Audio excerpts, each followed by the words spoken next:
Okay, so today's topic is antenna. So it is a very known term to everyone. We know what this antenna basically does, right? So it is basically a device which is used to radiate or to receive signals in wireless medium, right? So we can say that antenna is basically some kind of device which is used to radiate, that is transmit or receive signals. So signals in this case are radio waves, right?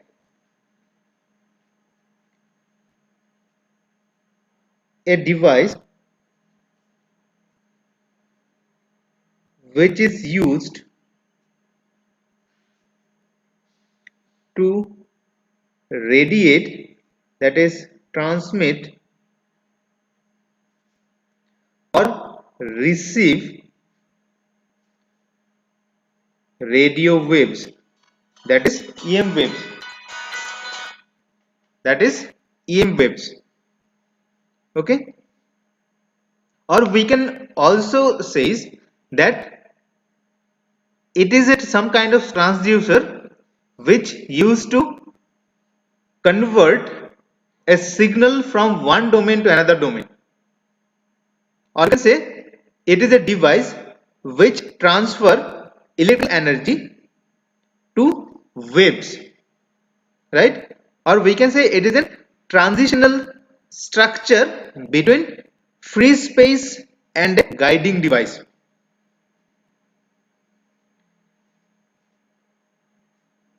A transitional structure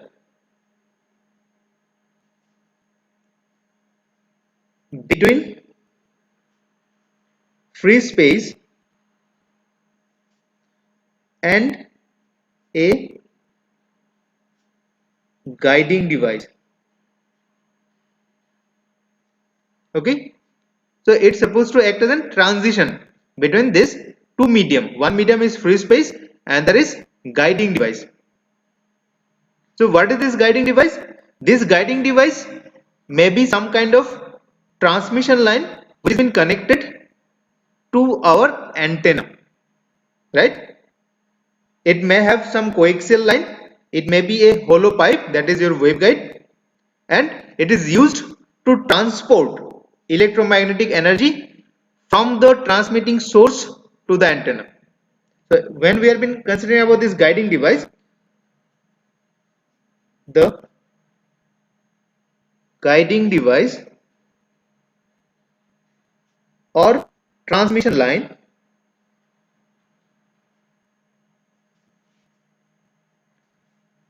may be a coaxial line. This is very known line, coaxial line. For our cable TV receptions, the coaxial lines are used, or a hollow pipe, that is known as waveguide. What is this waveguide? It is basically a guiding medium for the signal or EMs to propagate. It acts as a guiding medium. So when we are having quite higher frequency of operation, and in that case our normal transmission line will produce very high amount of loss to the propagating wave. Okay, so to have this loss quite minimal, we have been giving a guiding medium or to guide those waves to have the propagation with minimal loss. So this kind of waves, this kind of guiding mediums are known as waveguide. You can simply think of something water pipe. So by connecting pipes, we can have our water to our desired location. We can take this water through these pipes in our desired location without any wastage of water in the path from source to our desired location. So this water are being guided through this pipe. So in the same way, if we are having this kind of structure for the waves where they are guided, this kind of transmission mediums are known as waveguide. So this is the basic idea about the waveguide. and it is used to transport EM energy or EM wave from the transmitting source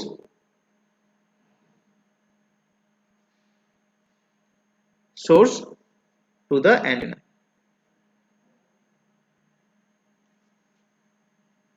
or opposite, or from the antenna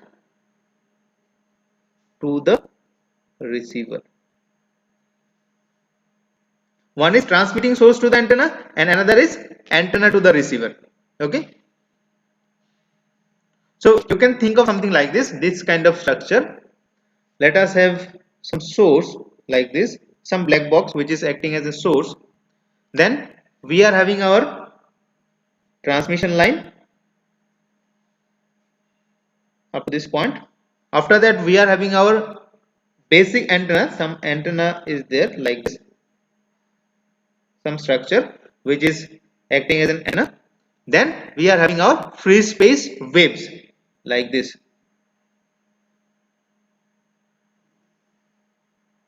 Some kind of structure.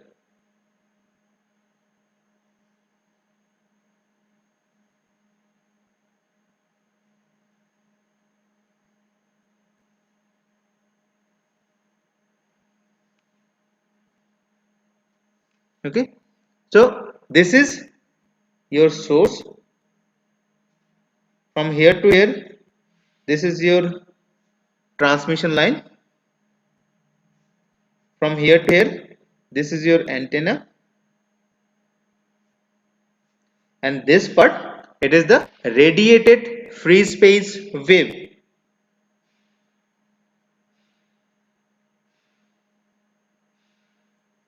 Free space wave. So from the source, we are having our electrical signal.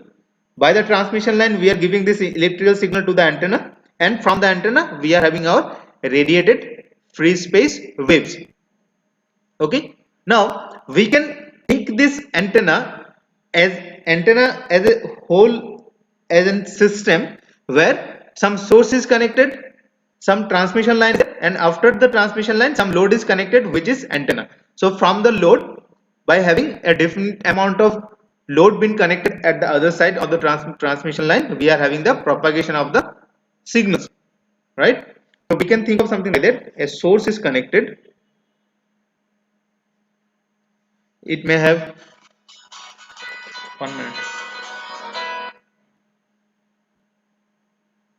Return plus করে দিছে plus করে কথা বলতে আমরা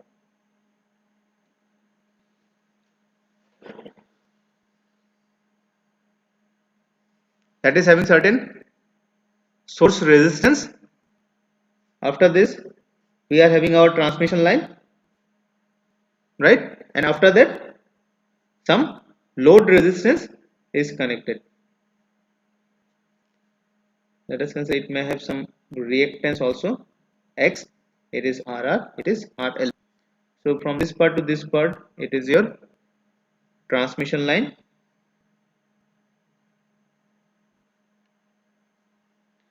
This is our source. This part to this part, it is our antenna, right? So from the source, the signal has been given to the transmission line, and when this transmission line has been terminated within specific load, let us consider for this case we have been thinking as an antenna, then we can have the transportation of the signals from the source to the load. Okay. So here this RL indicates the loss resistance. The load may have certain kind of loss resistance. Losses may be there on the antenna. Various reasons of the losses are there. Okay, so we'll discuss that one later. RR, it is known as radiation resistance. So this is the resistance which is responsible for having the radiation from the antenna. It may have certain reactance also, that is X. So this is some kind of circuit representation of an antenna.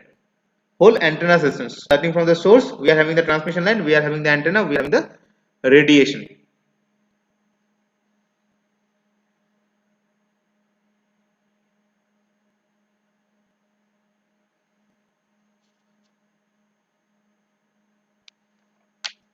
Now this is some basic idea about the antennas. Now let us know what are the different types of antennas are there.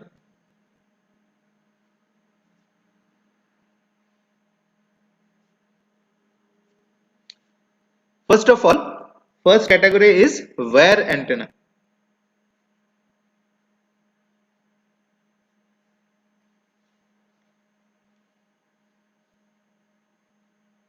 So wire antenna, it is a very familiar type of antennas. Even laymen can also able to identify where is this wire antennas. You will find this kind of wire antennas in automobiles, in the roof of the vehicles. Some wires have been coming out. These are also been used as an antenna for the receiving purpose.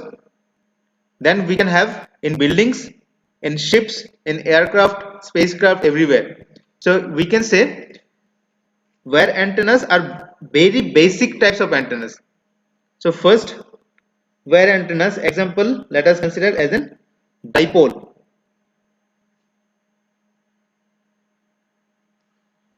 So two poles are there. You can think of something like this. Two poles are there. This it is transmission line. After the source will be connected. This is your antenna. So this is known as a wire antenna, which is known as dipole. Then we may have loop antennas.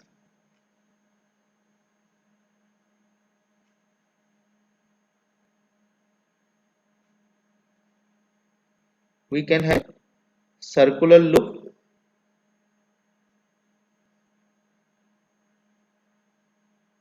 This is a circular loop. We may have the rectangular or square loop like this.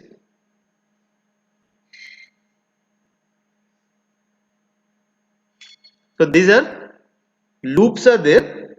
So these are known as loop antennas. These are also under the category of wire antenna. Then we may have helical or helix.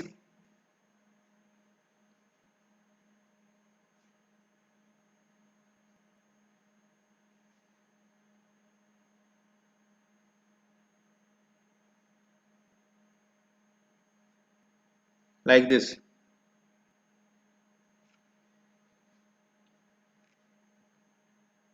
Helix structure. So this is also kind of wire antenna. Then the next category, it is known as aperture antenna.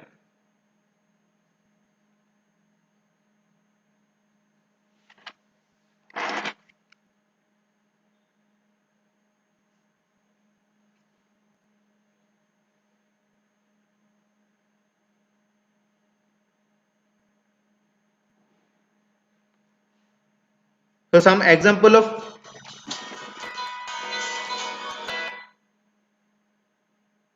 the class আছে আমার আবার আরেকটা class আছে 12টাতে একটা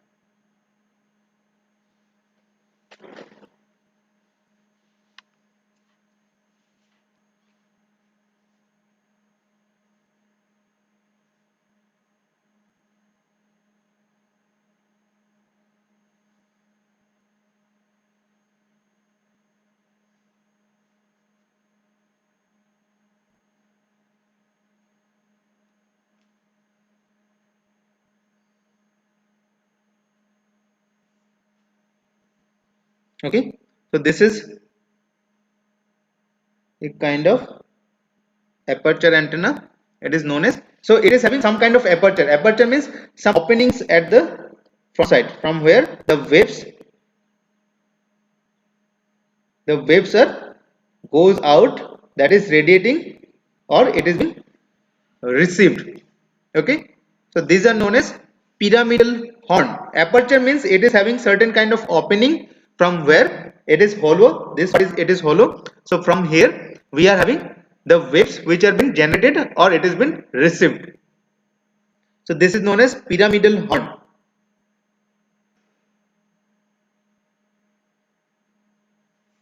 Then another kind is conical horn,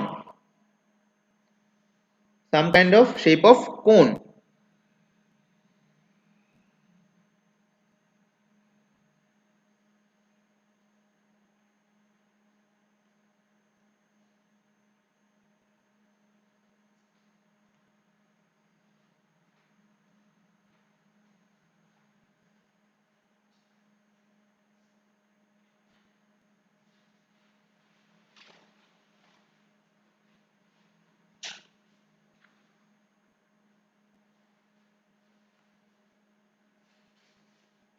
Then on the waveguide, we can have the antenna structure, that is also some kind of aperture antenna.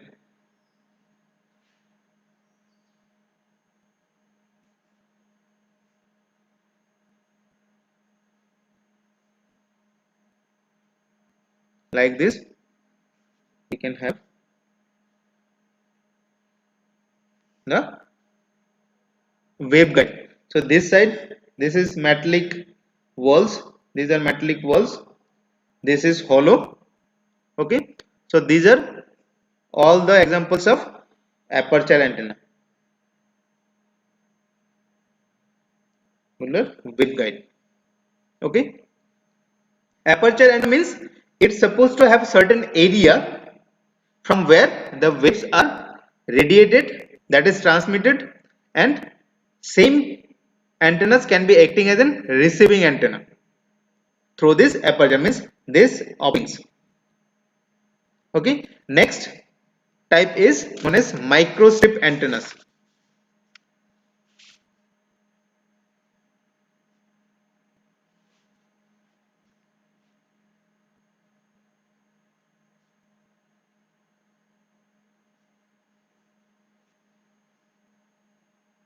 So this is very popular antennas for having space applications.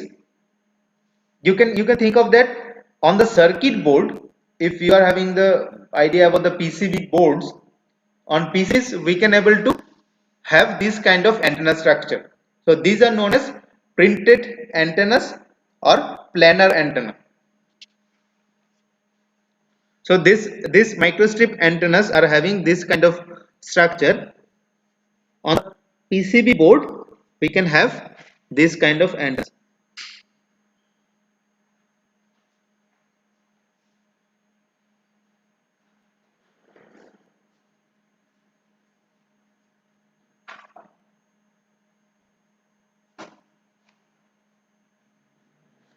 Let us consider this is the PCB board having certain thickness.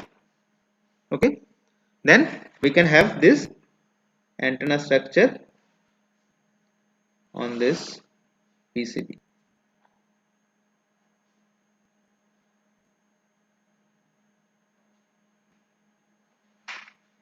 This is some kind of antenna structure.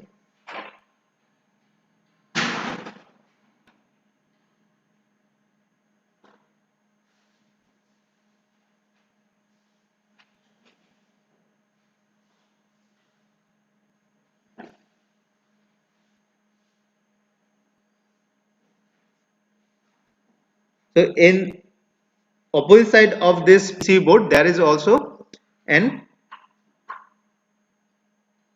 metallic plate. That is, this is a PCB with metals on both sides. So this is the antenna structure. This is made up of, let us consider copper. This is your PCB board. The material, there are different kind of material can be there to have this PCB board. It is known as a dielectric substrate. And below this dielectric substrate there is another metallic plate like this. This is known as ground plane. This metallic plate, it is known as ground plane. This is known as patch. This kind of antennas are known as patch antennas.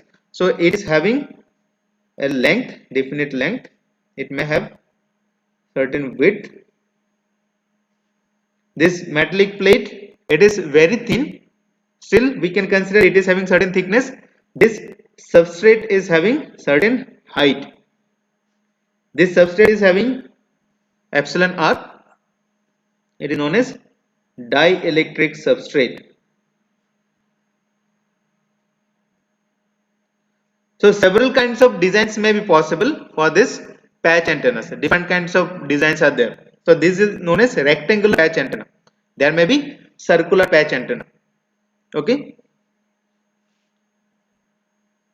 Next type it is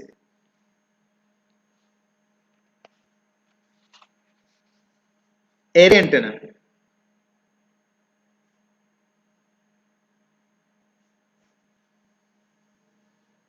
So there may be some applications where the performance of a single antenna is not adequate for that application, or the radiation characteristics which we are having from a single antenna, that may be not sufficient for a specific purpose. So for that case we need to take into consideration a number of same kind of antennas or different kind of antenna to serve our purpose. So we are having the antennas which is two or more than two, then we can say it is an array of antennas. Okay, so when we are having the antennas which are two or more than two and we have been putting them all together to have a specific work to do, also for that case this kind of configuration is known as array antenna. So on the array antennas we may have same kind of antenna or we may have different kinds of antennas. Okay, so one of the very known array antenna, it is known as Yagi Uda array. So I hope you have heard about that, and you have also seen earlier these TV receptions, the roof antennas we have been used. These are known as Yagi Uda antennas. There are some metallic strips or metallic rods. From one of the rod, we are taking out the wire, and we have been connecting that wire with our TV receiver. Then we are having other metallic rods. So this first two metallic rods are known as reflectors. This the third rod from where we have been taking out our wire to connect in the receiver, that is known as feed element, and rest of the rods which are smaller than this previous three rods, these are known as directors. So they are having specific work for all of this to have the array. So we'll discuss this one later specifically with this. We may have the array with other antennas. We may have different patches on the dielectric substrate.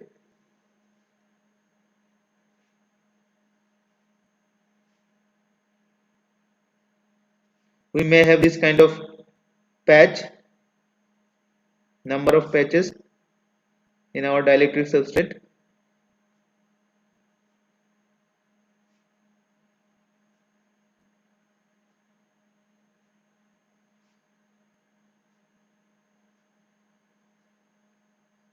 Okay, so this kind of patches may be there, number of patches are there.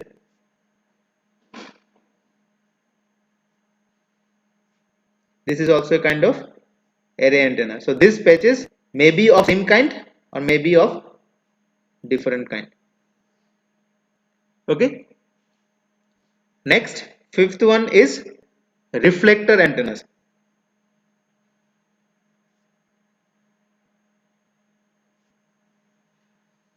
Okay, so I hope everyone knows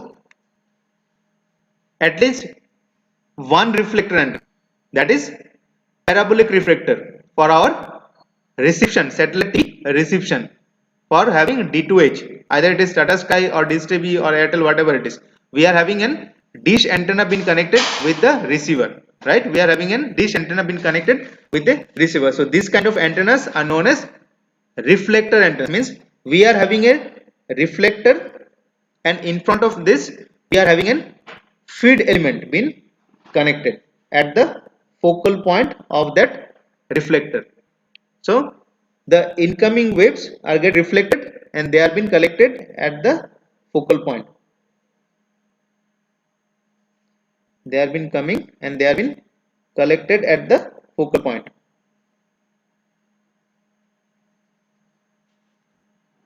Somewhat like this.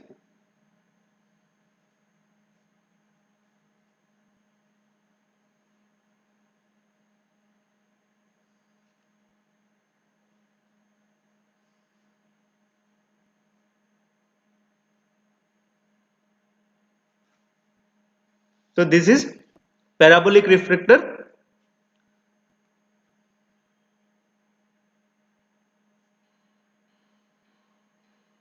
with front feed. Feed is at the front.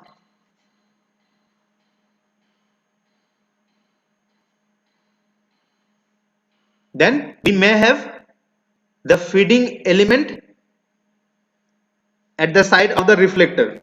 So that is known as Cassegrain feeding, something like this. So here we are having the reflector, and on the same side we are having the feeding element, and this feeding element is been given from an sub-reflector. It is known as sub-reflector. So the incoming waves are coming and reflected on this sub-reflector, and it has been collected at the focal point of the feeding element.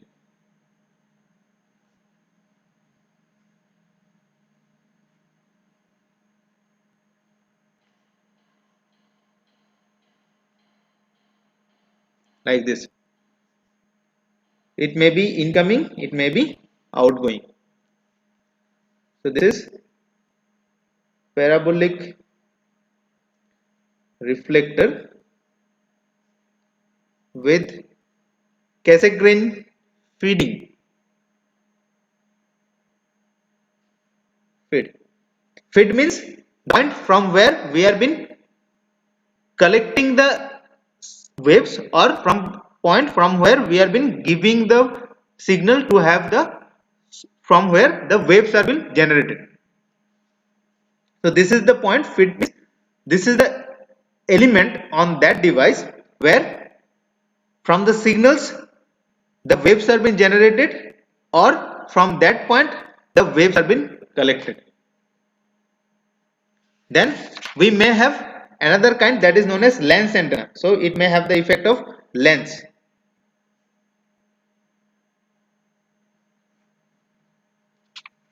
That is, it may have convex lens, it may have concave lens, it may have convex concave, it may have convex concave like this.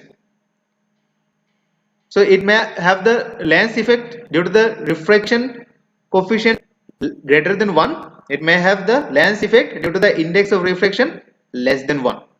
So like this, different kinds of lens antennas may be there depending on the different lens section. So these are the basically the categorization of the antennas. What are the different antennas may be there.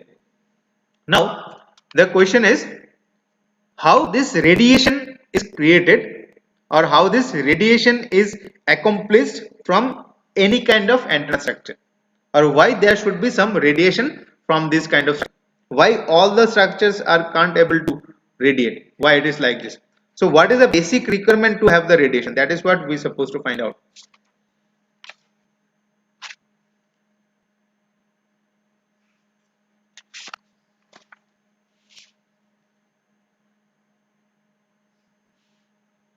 Okay, so let us start with a single wire.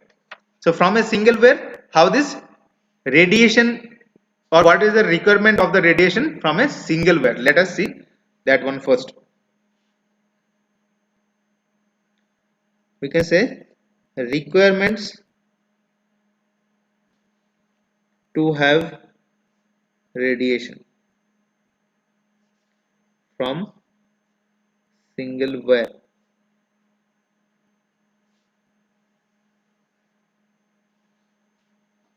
Okay, now let us consider a wire is there.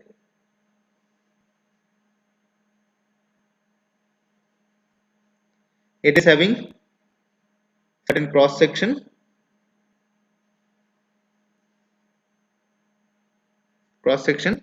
it is having a length. Let us consider this length is L. Okay, this is the direction given by Z.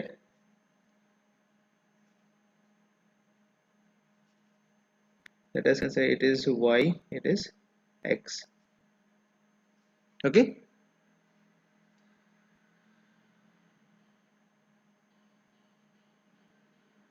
now let us assume that it is having certain volume charge density.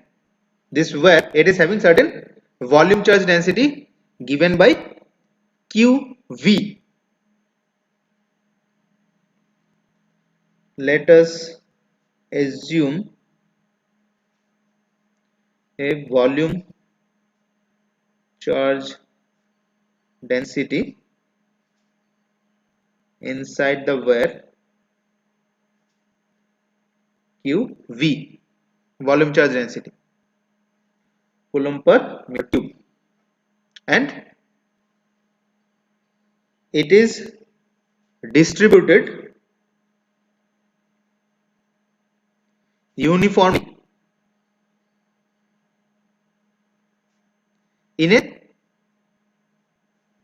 circular wire of cross section A. It is having the cross section of A and volume V. It is having a volume, let us consider volume V. Okay, so the total charge Q within the volume, how we can find this total charge? As can say, it has been moving in the Z direction. This total charge movement is along the Z direction with some uniform velocity Vz. The total charge Q within the volume V, due to this volume charge QV, the total charge Q within volume V is moving in the Z direction with a uniform velocity Vz meter per second. Now the current density over the cross section for any cross section A anywhere, because this total charge Q inside this, where it is having the volume charge density of rho v. So due to that volume charge density, we can able to find out the total charge. So those charges are moving in the Z direction with the uniform velocity Vz meter per second. So when there is sub movement of the charge carrier, there will be certain current. Okay, so the current density Jz, therefore the current density Jz, because the charges are moving in the Z direction. Let us consider this is the Vz, this is the movement of the charges. Jz ampere per meter square over the cross section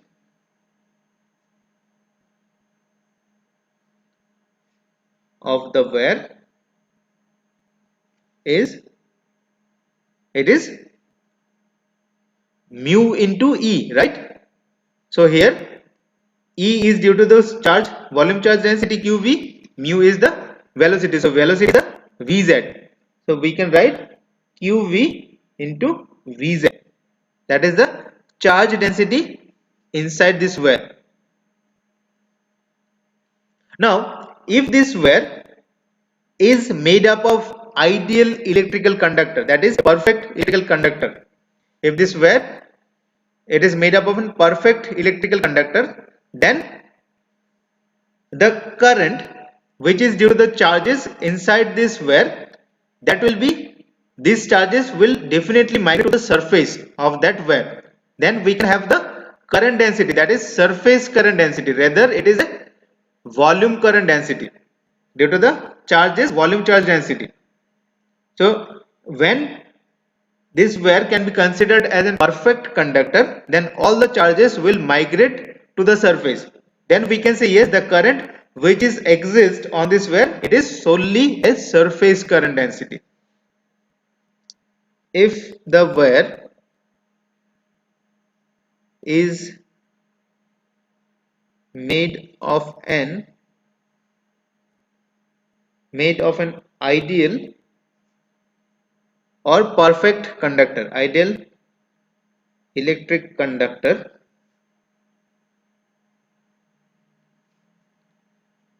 the current density Gs ampere per meter square reside on the surface of the well.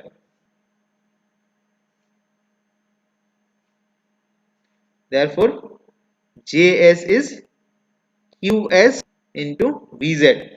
Qs is the surface charge density.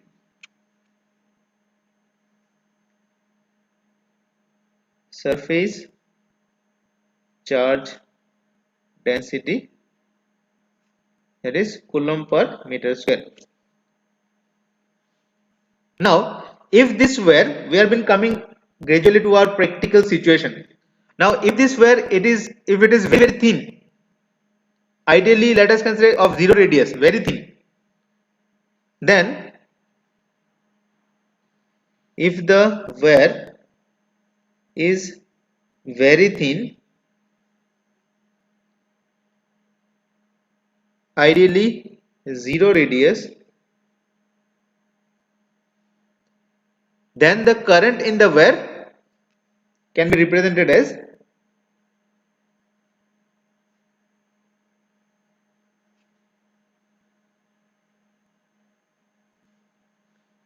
where is Iz, rather charge density. Now we are having zero radius, then we can say it is line current, rather surface current. So Iz is QL into Vz. So here QL is charge per unit length. Unit length, Coulomb per meter.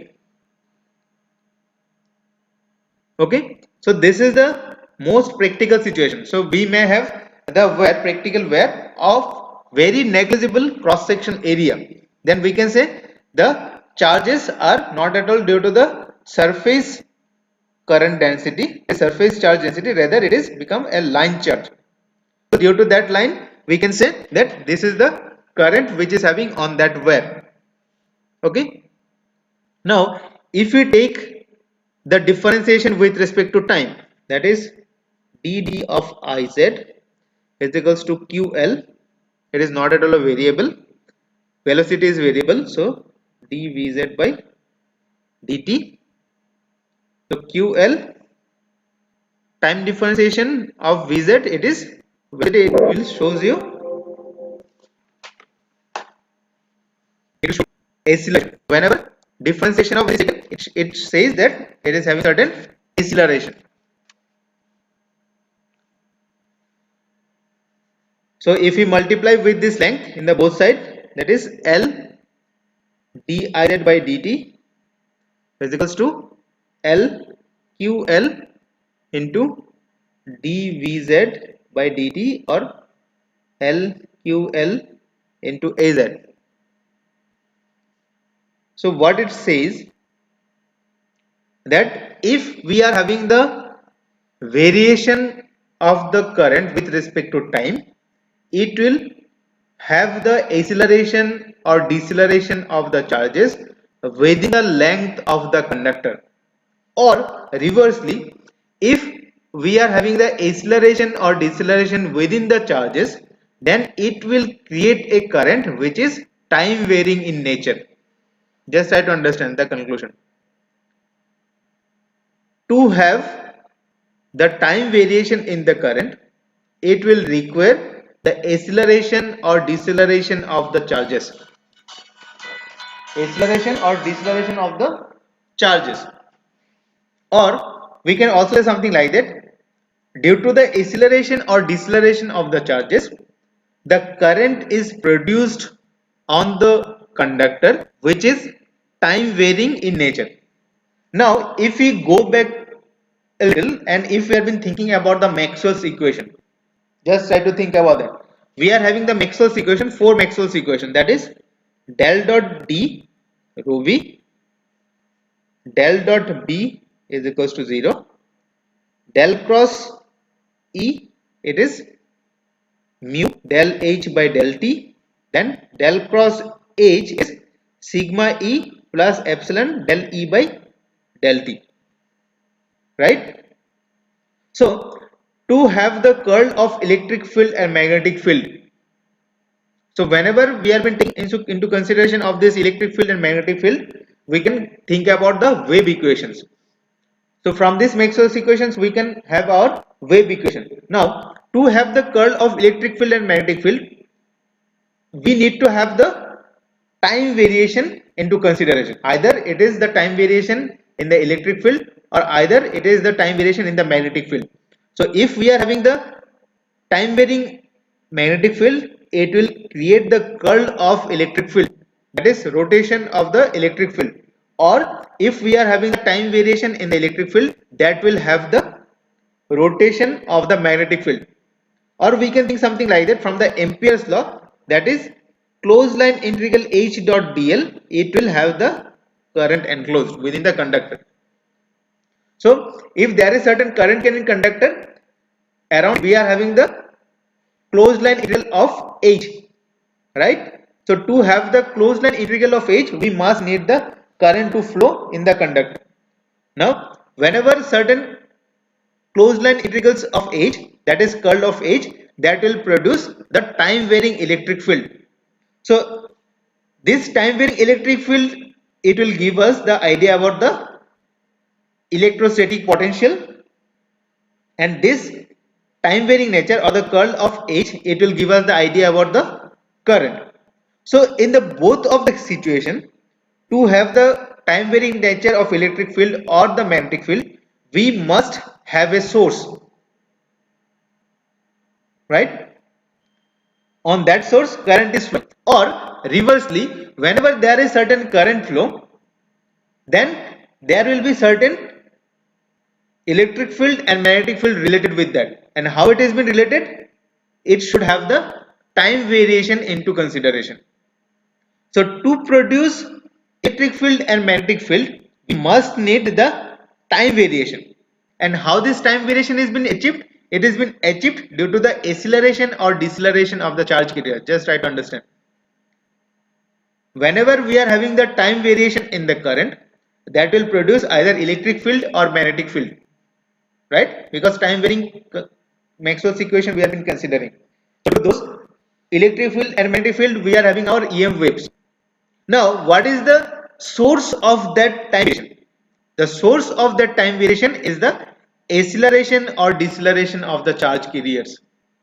So if somehow on any structure we can by some any measure, if we can able to achieve this acceleration and deceleration, so blindly we can say we are having the EM waves, because all those mechanisms have been working in the back end.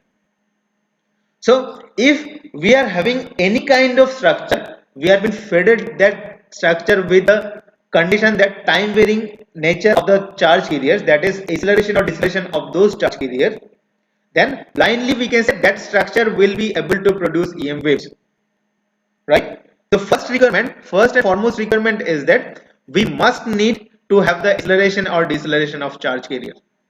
Otherwise we can't have the satisfaction of this Maxwell's equation, and if we can't able to satisfy this Maxwell's equation, we didn't have any kind of EM wave. So two conditions to be satisfied to have the EM waves. First thing is that, first point, if a charge is not moving, then obviously there will be no current, no radiation. No current and no radiation if charges are not moving. Now, second thing is, if charges are moving, if charge is moving with uniform velocity,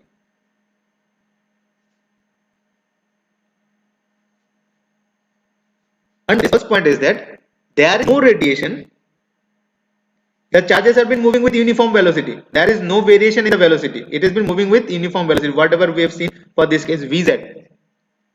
there is no radiation if the wire is straight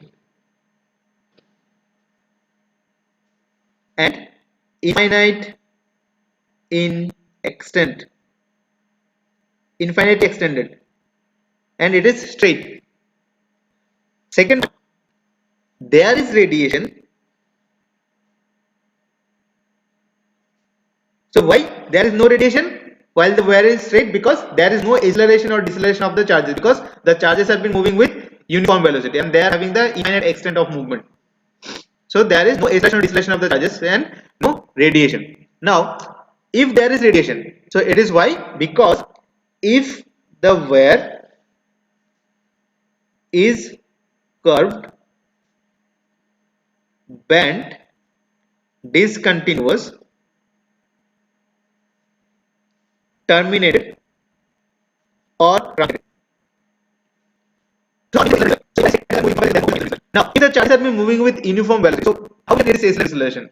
By taking all those measures. That is, the wire is curved, that is, curved, it is bent, something like this, it is bent,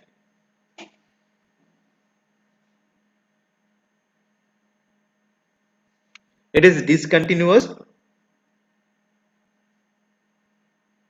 thin wire, then a thick wire. First it is having a thin wire, then it is having a thick wire. It is having certain discontinuity at this point. It may be terminated to the ground like this with certain load. It is terminated to the ground. This is the ground. It may be truncated, means it is having a definite amount of length.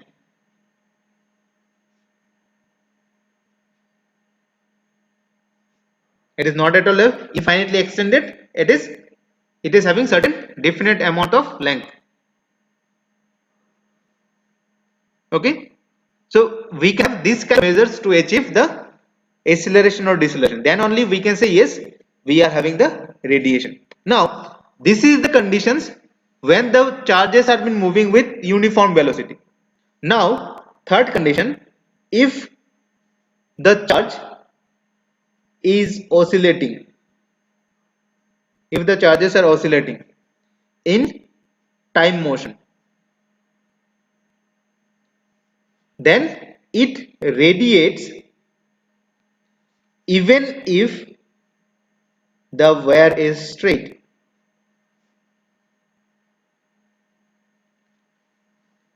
So if it is having non-uniform velocity, that is, it is oscillating, charges are oscillating time motion, then if the wire is straight, it is not able any concern on this, we are having the radiation, because charges are oscillating, it will have the acceleration or deceleration.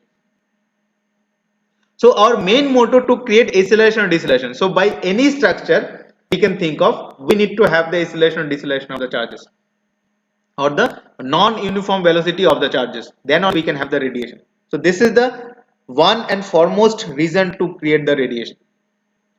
Clear? Any doubt up to this? Anyone? Any doubt? You can ask.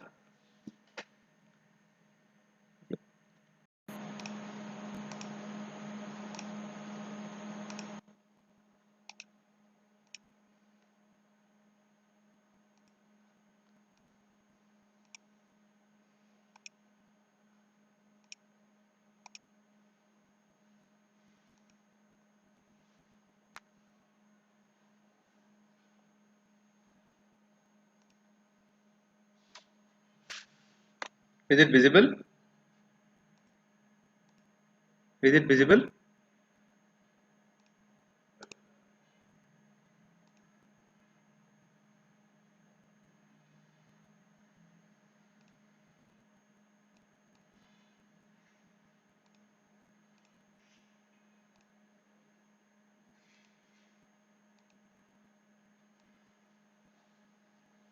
Is it visible?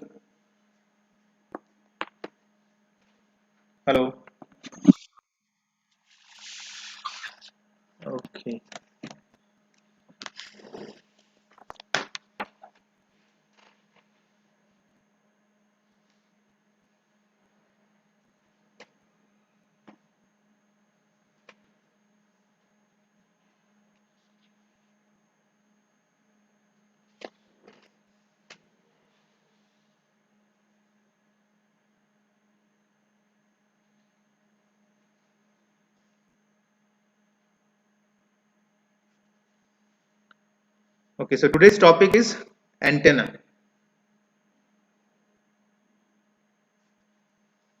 So it is a very known term to everyone.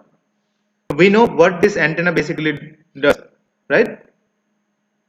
So it is basically a device which is used to radiate or to receive signals in wireless medium, right? So we can say that antenna is basically some kind of device which is used to radiate, that is transmit or receive signals. So signals in this case are radio waves, right?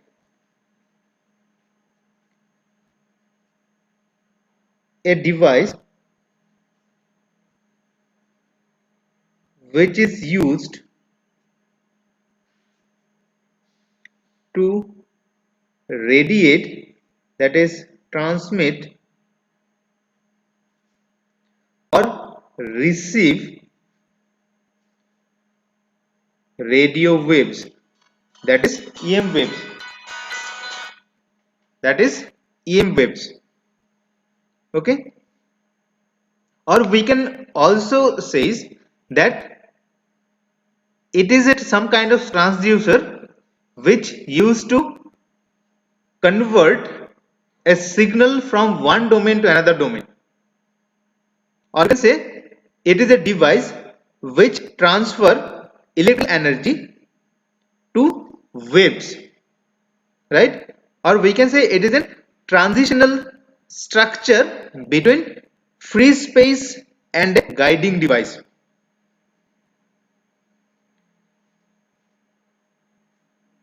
A transitional structure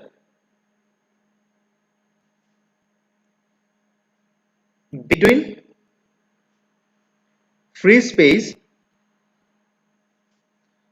and a guiding device. Okay, so it's supposed to act as a transition between this two medium. One medium is free space and there is guiding device. So what is this guiding device? This guiding device may be some kind of transmission line which has been connected to our antenna, right? It may have some coaxial line, it may be a hollow pipe, that is your waveguide, and it is used to transport electromagnetic energy from the transmitting source to the antenna. So when we have been considering about this guiding device, the guiding device or transmission line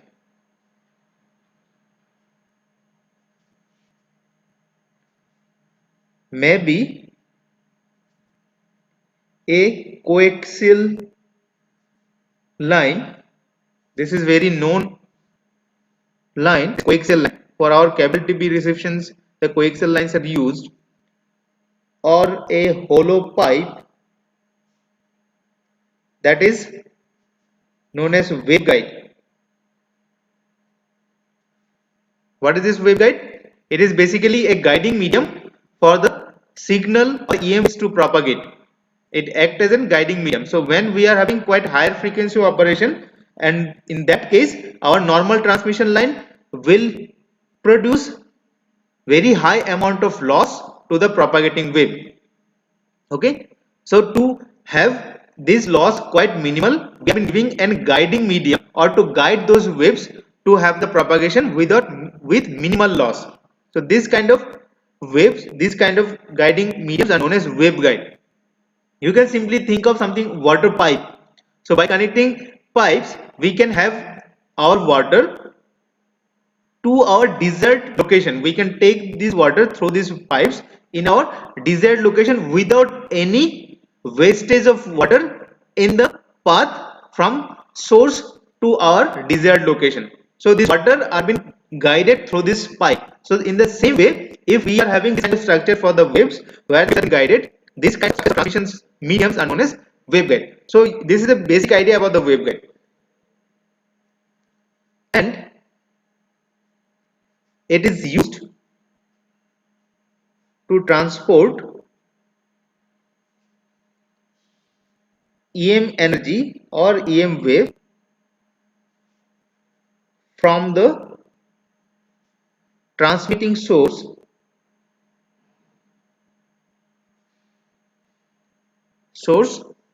to the antenna,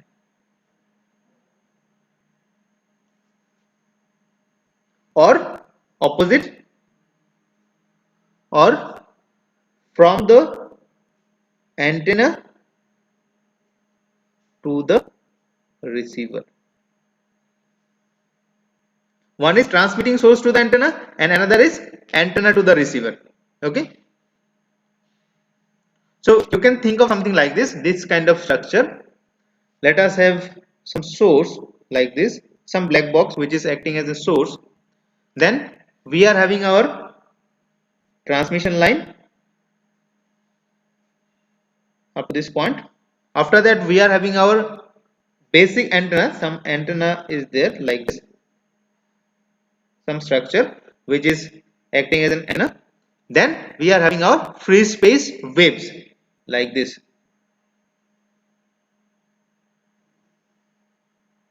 Some kind of structure.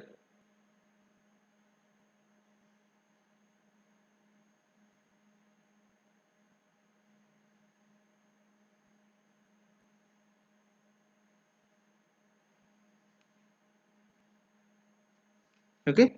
So this is your source. From here to here, this is your transmission line. From here to here, this is your antenna, and this part, it is the radiated free space wave.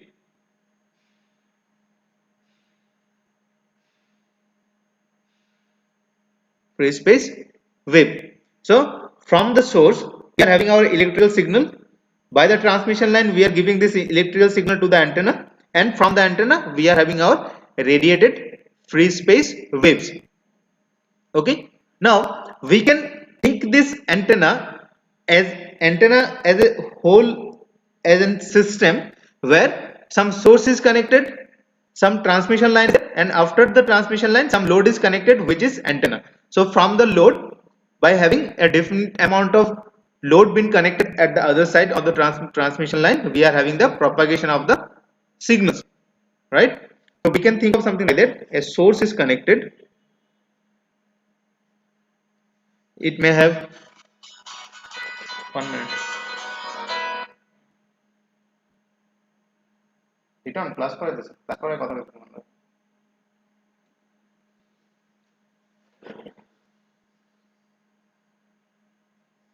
that is having certain source resistance.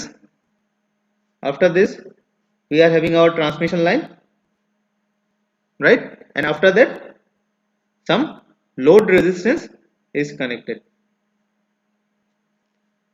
Let us consider it may have some reactance also, X, it is RR, it is RL. So from this part to this part, it is your transmission line.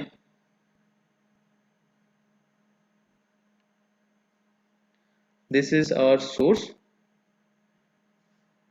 This part to this part, it is our antenna, right? So from the source, the signal has been given to the transmission line, and when this transmission line has been terminated within specific load, let us consider for this case we have been thinking as an antenna, then we can have the transportation of the signals from the source to the load. Okay. So here this RL indicates the loss resistance. The load may have certain kind of loss resistance. Losses may be there on the antenna. Various reasons of the losses are there. Okay, so we'll discuss that one later. RR, it is known as radiation resistance. So this is the resistance which is responsible for having the radiation from the antenna. It may have certain reactance also, that is X. So this is some kind of circuit representation of an antenna. Whole antenna system, starting from the source, we are having the transmission line, we are having the antenna, we are having the radiation.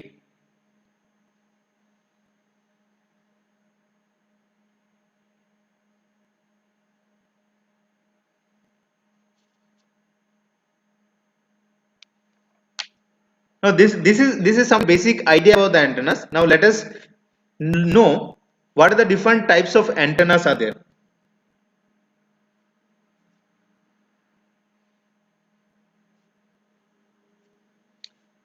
First of all, first category is wire antenna.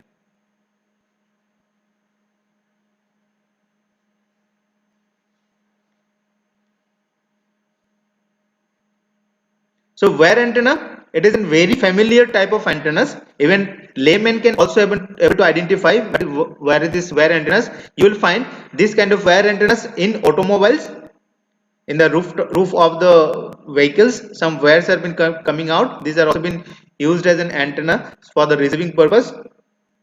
Then we can have in buildings, in ships, in aircraft, spacecraft, everywhere. So we can say wire antennas are very basic types of antennas. So first, wire antennas example, let us consider as an dipole.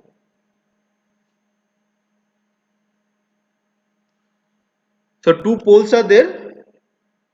You can think of something like this. Two poles are there. This it is transmission line. After the source will be connected, this is your antenna. So this is known as a wire antenna, which is known as dipole. Then we may have loop antennas.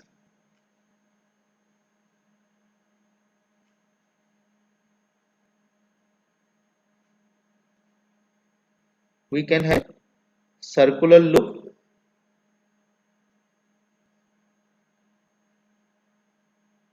This is a circular loop. We may have the rectangular or square loop like this.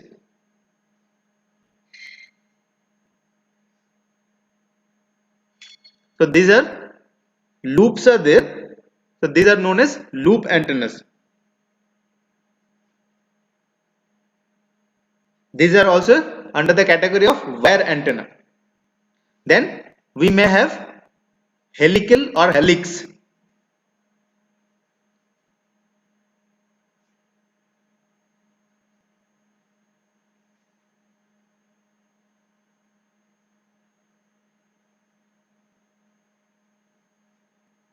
Like this.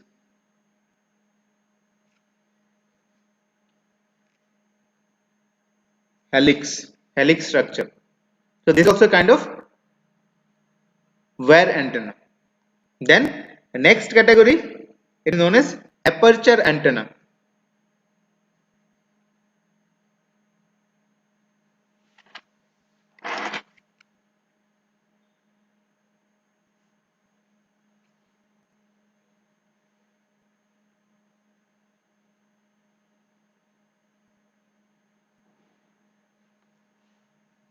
So some example of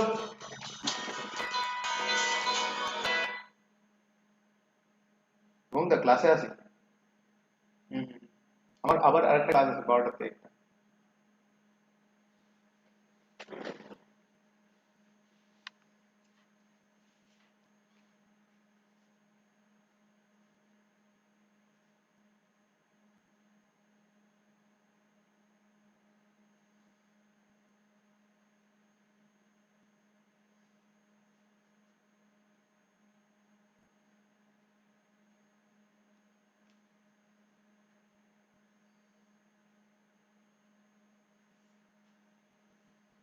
okay.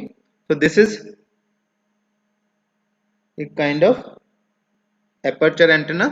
It is known as, so it is having some kind of aperture. Aperture means some openings at the front side from where the waves are goes out, that is radiating, or it is being received. Okay, so these are known as pyramidal horn. Aperture means it is having certain kind of opening from where it is hollow. This is it is hollow. So from here we are having the waves which are being generated or it has been received. So this is known as pyramidal horn.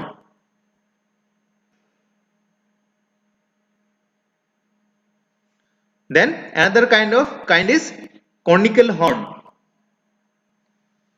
some kind of shape of cone.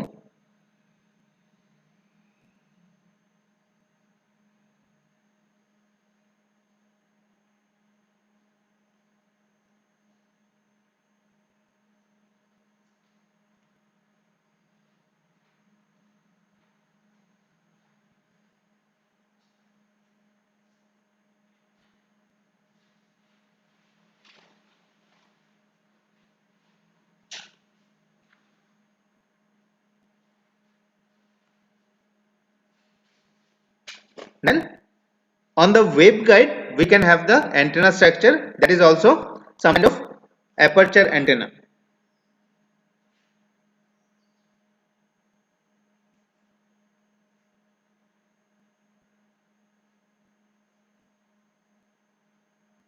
Like this, we can have the waveguide. So this side, this is metallic walls. These are metallic walls. This is hollow. Okay. So these are all the examples of aperture antenna. Waveguide. Okay. Aperture antenna means it's supposed to have certain area from where the waves are radiated, that is transmitted, and same antennas can be acting as a receiving antenna through this aperture, means this openings.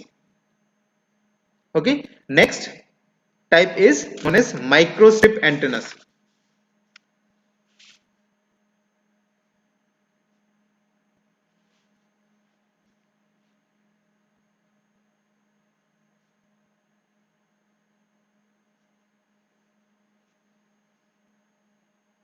So this is very popular antennas for having space applications. You can think of that on the circuit board. If you are having the idea about the PCB boards, on PCs we can able to have this kind of antenna structure. So these are known as printed antennas or planar antenna. So this microstrip antennas are having this kind of structure. On the PCB board we can have this kind of antennas.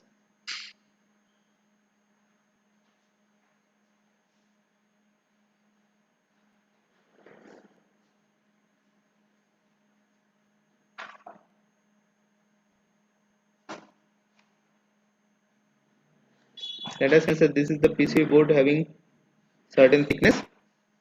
Okay, then we can have this antenna structure on this PCB.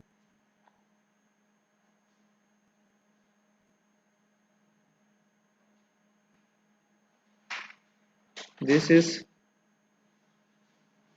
some kind of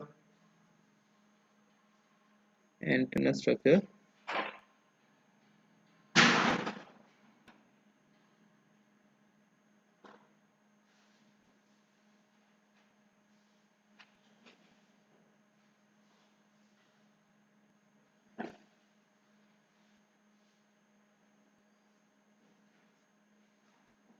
So in opposite side of this PCB board there is also an metallic plate. That is, this is a PCB with metals on both sides. So this is the antenna structure. This is made up of, let us consider, copper. This is your PCB board. The material, there are different kind of material can be there to have this PCB board. It is known as a dielectric substrate, and below this dielectric substrate there is another metallic plate like this. This is known as ground plane. This metallic plate, it is known as ground plane. This is known as patch. These kind of antennas are known as patch antennas. So it is having a length, definite length. It may have certain width. This metallic plate, it is very thin. Still, we can consider it is having certain thickness. This substrate is having certain height. This substrate is having epsilon r. It is known as dielectric substrate. So several kinds of designs may be possible for this patch antennas. Different kinds of designs are there. So this is known as rectangular patch antenna. There may be circular patch antenna. Okay. Next type, it is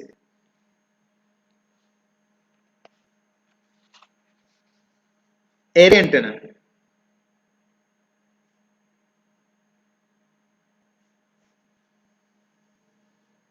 So there may be some applications where the performance of a single antenna is not adequate for that application, or the radiation characteristics which we are having from a single antenna, that may be not sufficient for a specific purpose. So for that case we need to take into consideration a number of same kind of antennas or different kind of antenna to serve our purpose. So we are having the antennas which is two or more than two, then we can say it is an array of antennas.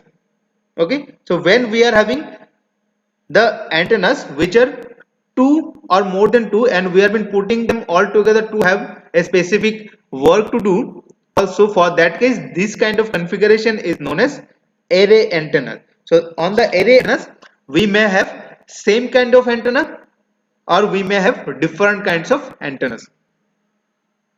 Okay, so one of the very known array antenna, it is known as Yagi Uda array. So I hope you have heard about that, and you have also seen earlier these TV receptions, the roof antennas we have been used. These are known as Yagi Uda antennas.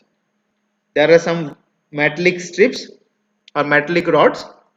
From one of the rod, we are taking out the wire, and we have been connecting that wire with our TV receiver. Then we are having other metallic rods. So this first two metallic rods are known as reflectors. This the third rod from where we have been taking out our wire to connect in the receiver, that is known as feed element, and rest of the rods which are smaller than this previous three rods, these are known as directors. So they are having specific work for all of this to have the array. So we'll discuss this one later specifically with this. We may have the array with other antennas. We may have the patches on the dielectric substrate.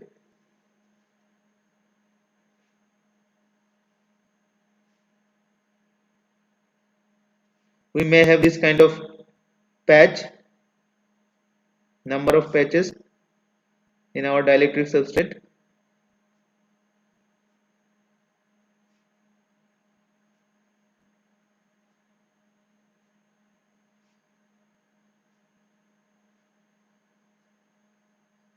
Okay, so this kind of patches may be there, number of patches are there.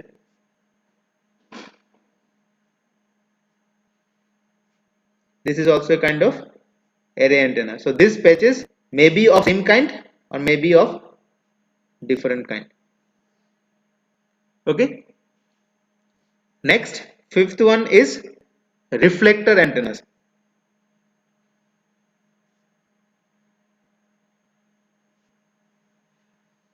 Okay, so I hope everyone knows at least one reflector antenna, that is parabolic reflector for our reception, satellite TV reception, for having D2H, either it is Tata Sky or Dish TV or Airtel, whatever it is. We are having an dish antenna being connected with the receiver, right? We are having a dish antenna being connected with the receiver. So these kind of antennas are known as reflector antenna. Means we are having a reflector, and in front of this we are having a feed element being connected at the focal point of that reflector. So the incoming waves are get reflected and they are being collected at the focal point. They are been coming and they are been collected at the focal point.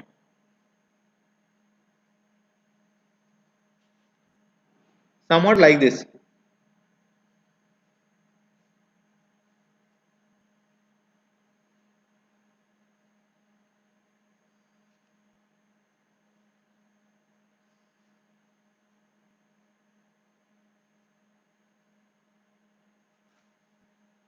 So this is parabolic reflector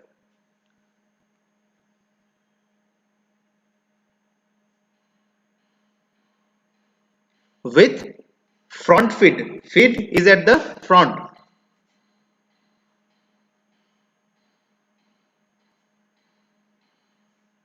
Then we may have the feeding element at the side of the reflector.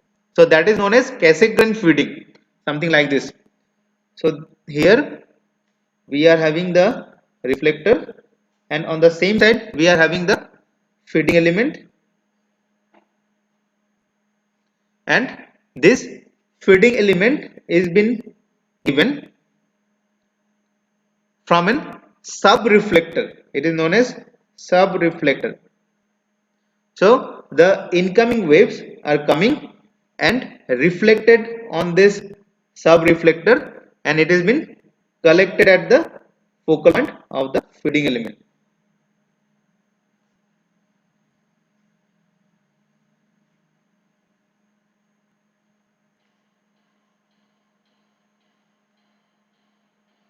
Like this.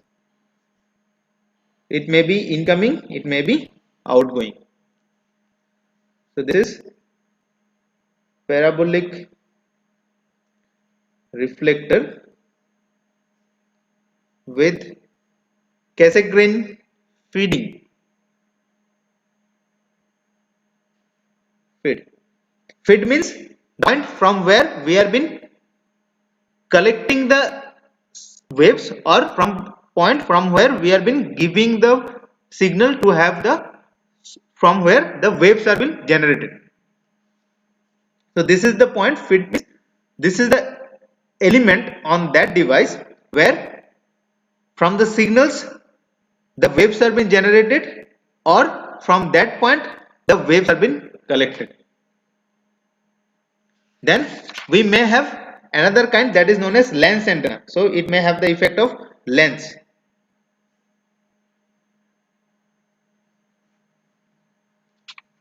That is, it may have convex lens, it may have concave lens, it may have convex concave, it may have convex concave like this. So it may have the lens effect due to the refraction coefficient greater than 1. It may have the lens effect due to the index of refraction less than 1. So like this, different kinds of lens antennas may be there depending on the different lens section. So these are the basically the categorization of the antennas. What are the different antennas may be there. Now the question is how this radiation is created, or how this radiation is accomplished from any kind of antenna structure, or why there should be some radiation from this kind of structure. Why all the structures are can't able to radiate, why it is like this. So what is the basic requirement to have the radiation? That is what we are supposed to find out.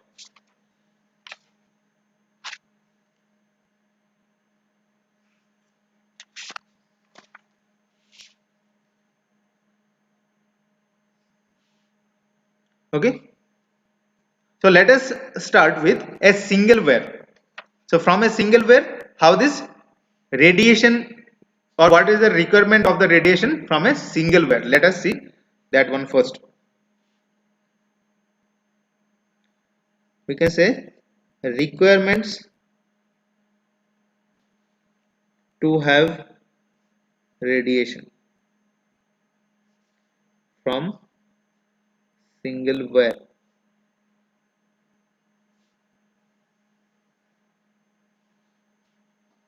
Okay, now let us consider a wire is there.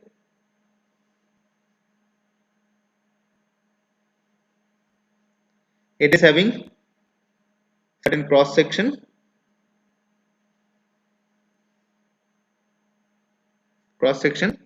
It is having a length. Let us consider this length is L. Okay, this is the direction given by Z.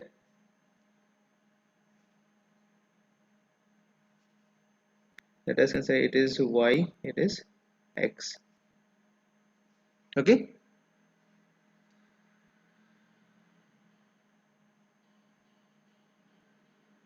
now let us assume that it is having certain volume charge density. This wire, it is having certain volume charge density given by QV.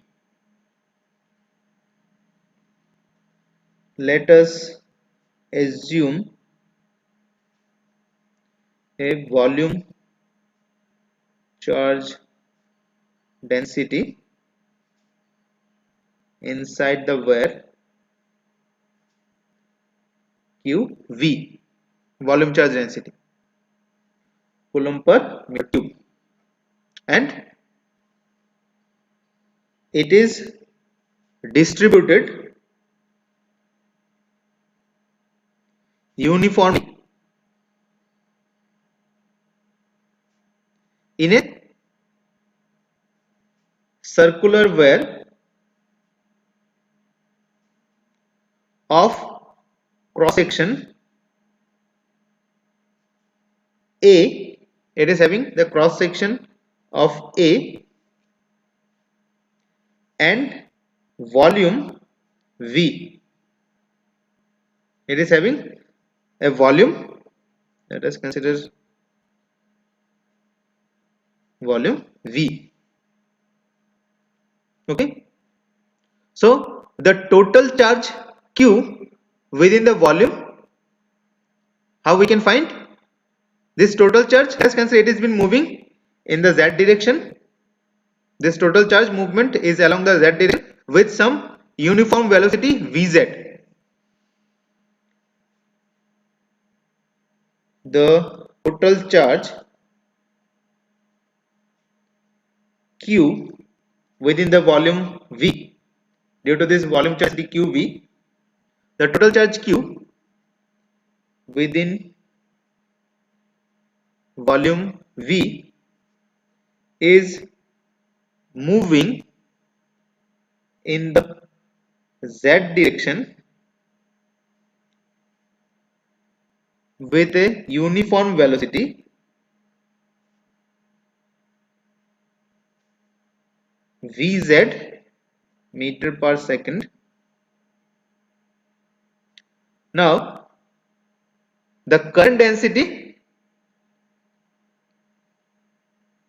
over the cross section for any cross section A anywhere, because this total charge Q inside this, where it is having the volume charge density of rho b. So due to that volume charge density we can able to find out the total charge. So those charges are moving in the Z direction with the uniform velocity Vz meter per second. So when there is some movement of the charge carrier, there will be certain current. Okay, so the current density Jz, therefore the current density Jz, because the charges are moving in the Z direction. Let us consider this is the Vz, this is the movement of the charges. Jz ampere per meter square over the cross section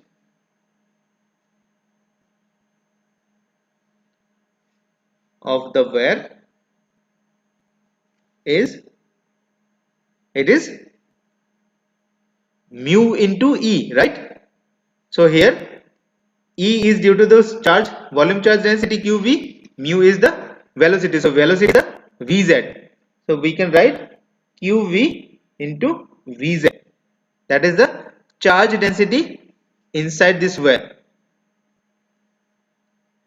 Now if this wire is made up of ideal electrical conductor, that is perfect electrical conductor, if this wire it is made up of a perfect electrical conductor, then the current which is due to the charges inside this wire, that will be, these charges will definitely migrate to the surface of that wire. Then we can have the current density, that is surface current density, rather it is a volume current density due to the charges volume charge density. So when this wire can be considered as a perfect conductor, then all the charges will migrate to the surface. Then we can say yes, the current which is exist on this wire, it is solely a surface current density. If the wire is made of an ideal or perfect conductor, ideal electric conductor,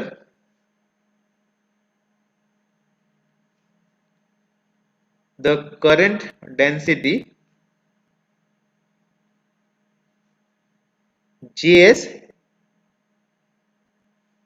ampere per meter square reside on the surface of the well.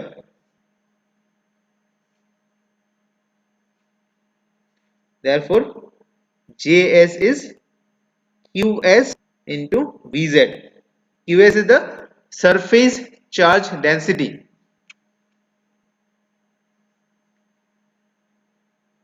Surface charge density, that is Coulomb per meter square.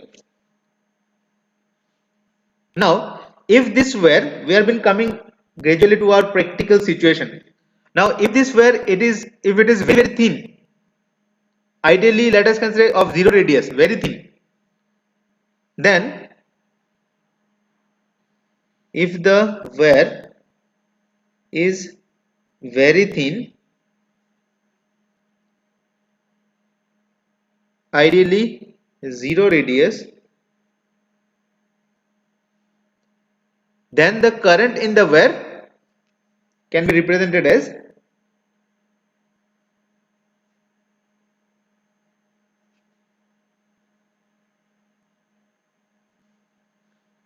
where is Iz, rather charge density.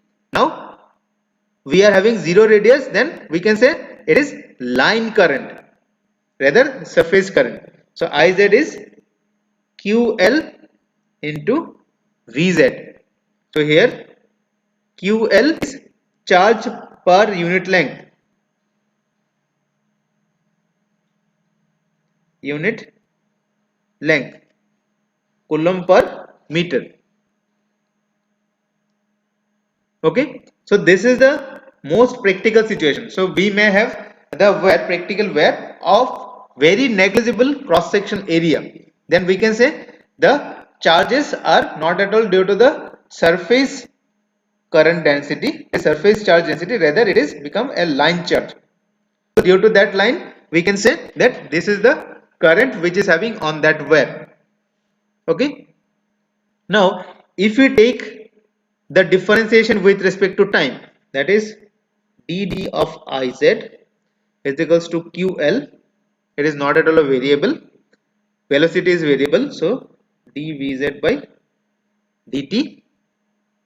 So QL time differentiation of Vz, it is, it will shows you acceleration. Whenever differentiation of this, it says that it is having certain acceleration. So if we multiply with this length in the both side, that is L diz by dt is equals to L QL into dVz by dt or L QL into Az. So what it says, that if we are having the variation of the current with respect to time, it will have the acceleration or deceleration of the charges within the length of the conductor. Or reversely, if we are having the acceleration or deceleration within the charges, then it will create a current which is time varying in nature. Just try to understand the conclusion. To have the time variation in the current, it will require the acceleration or deceleration of the charges. Acceleration or deceleration of the charges. Or we can also say something like that. Due to the acceleration or deceleration of the charges, the current is produced on the conductor which is time varying in nature. Now if we go back a little and if we have been thinking about the Maxwell's equation, just try to think about that. We are having the Maxwell's equation, four Maxwell's equation, that is del dot D rho V, del dot B is equals to 0, del cross E, it is mu del H by del T, then del cross H is sigma E plus epsilon del E by del T, right? So to have the curl of electric field and magnetic field, so whenever we are been taking into consideration of this electric field and magnetic field, we can think about the wave equations. So from this Maxwell's equations, we can have our wave equation. Now, to have the curl of electric field and magnetic field, we need to have the time variation into consideration. Either it is the time variation in the electric field or either it is the time variation in the magnetic field. So if we are having the time varying magnetic field, it will create the curl of electric field, that is rotation of the electric field. Or if we are having the time variation in the electric field, that will have the rotation of the magnetic field.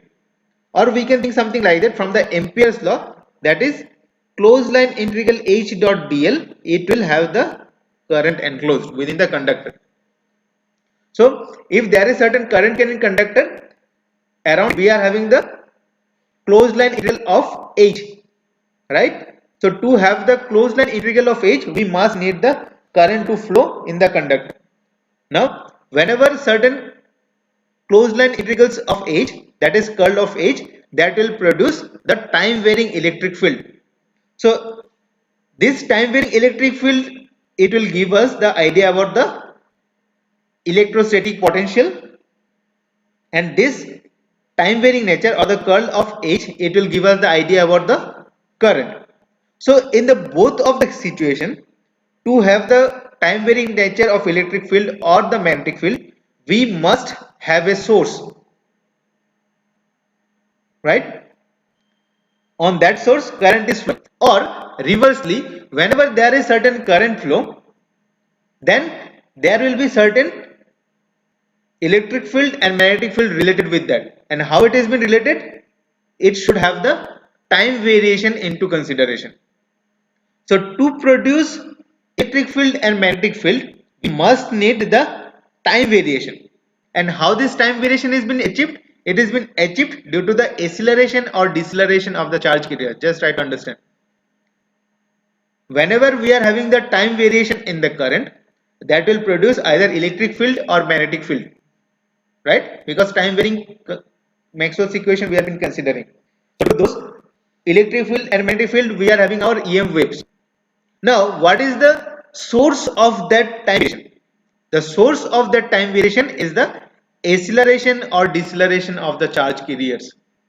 So if somehow on any structure we can by some any measure, if we can able to achieve this acceleration and deceleration, so blindly we can say we are having the EM waves, because all those mechanisms have been working in the back end.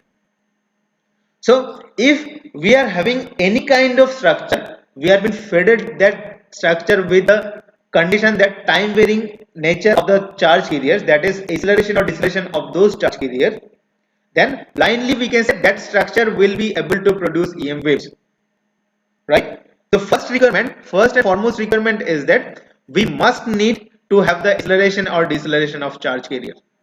Otherwise we can't have the satisfaction of this Maxwell's equation, and if we can't able to satisfy this Maxwell's equation, we didn't have any kind of EM wave. So two conditions to be satisfied to have the EM waves. First thing is that, first point, if a charge is not moving, then obviously there will be no current, no radiation. No current and no radiation if charges are not moving. Now, second thing is, if charges are moving, if charge is moving with uniform velocity,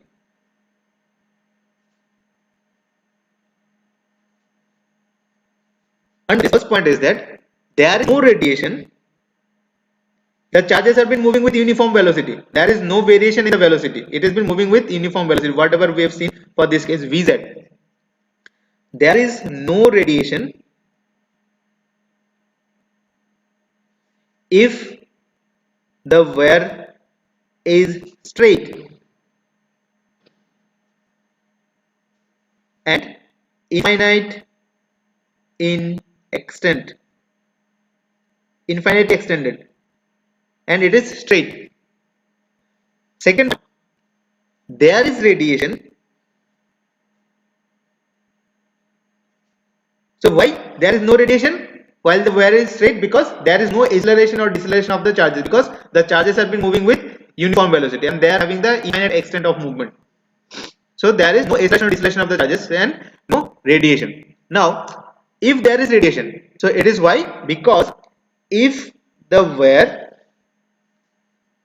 is curved,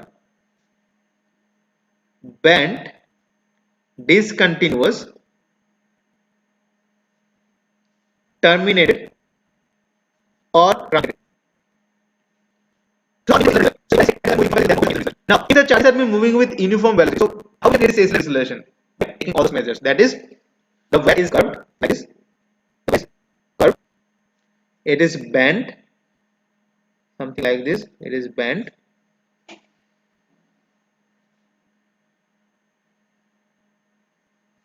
It is discontinuous, thin wire, then a thick wire. First it is having a thin wire, then it is having a thick wire. It is having certain discontinuity at this point. It may be terminated to the ground like this with certain load. It is terminated to the ground. This is the ground. It may be truncated, means it is having a definite amount of length.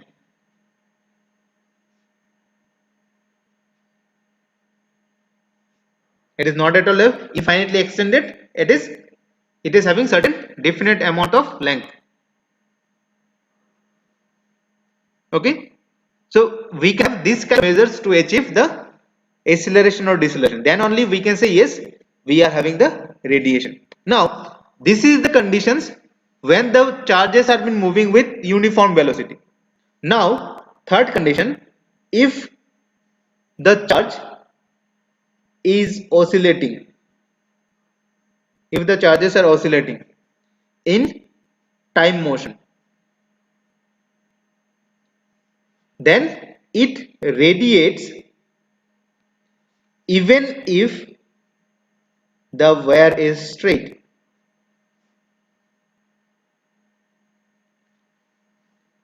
So if it is having non-uniform velocity, that is, it is oscillating, charges are oscillating time motion, then if the wire is straight, it is not able any concern on this, we are having the radiation, because charges are oscillating, it will have the acceleration or deceleration. So our main motto to create acceleration or deceleration. So by any structure we can think of, we need to have the acceleration or deceleration of the charges, or the non-uniform velocity of the charges, then we can have the radiation. So this is the one and foremost reason to create the radiation. Clear? Any doubt up to this? Anyone? Any doubt?